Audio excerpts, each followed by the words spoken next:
If you're a new nurse and you feel like everybody else knows so much more than you, then this video is for you. While it is completely normal to feel this way, nursing school is not like the real world. What is even a good nurse? Is it knowing everything? Is it not asking questions? No. A good nurse is someone that prioritizes care, that prioritizes safety, communicates, and continues learning. Why is it that so many nurses feel like they are not doing a good job? We work in high acuity situations, constant stress. We're getting constant feedback. We're pretty much working in a boiling pot. And nursing culture rarely recognizes you.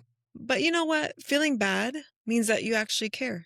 Separate feelings with facts. My name is Nurse Ruthy. I've been a nurse for 15 years, and this is the Newbie Nurse Podcast. If you're going home and replaying your whole shift in your mind and you're saying, damn, I'm a shitty ass nurse, 15 years later, sometimes I still go home thinking, man, do I still want to do this? And you know what? You're not alone and you're not failing.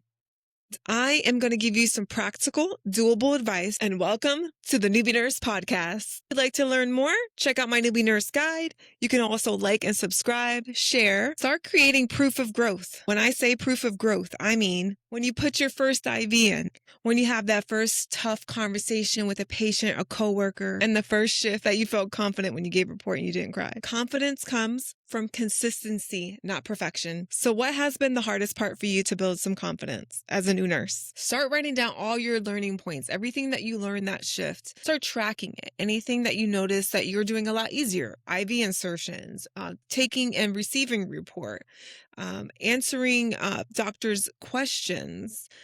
Start making a journal so you can see how much you have progressed. The Newbie Nurse Guide that I created has a skill tracker, has reflection and journal prompts. By you recording and reflecting on your progression, you're going to get such a boost of confidence because you're headed in the right direction. And stop the comparison trap. Even us seasoned nurses, the nurses that have been nurses 30, 40, 50 years, they started where you were. And there's things that you know that the seasoned nurse does not know. So you want to compare yourself to yesterday's nurse, the nurse that you were yesterday. Advocate for yourself early. Speak up for yourself. Speak up when you're unsure. Ask questions without apologizing. Set boundaries on unsafe assignments.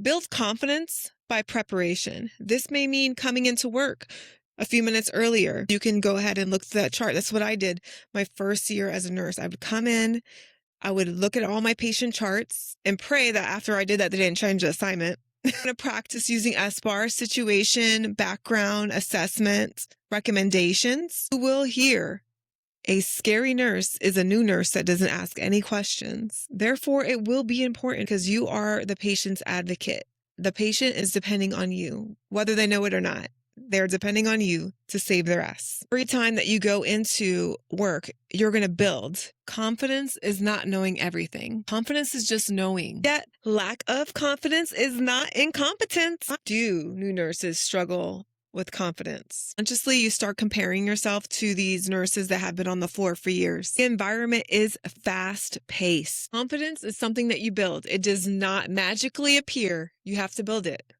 And remember, treat people how you want to be treated because what you put into this world is what you're going to get back. Have a great shift.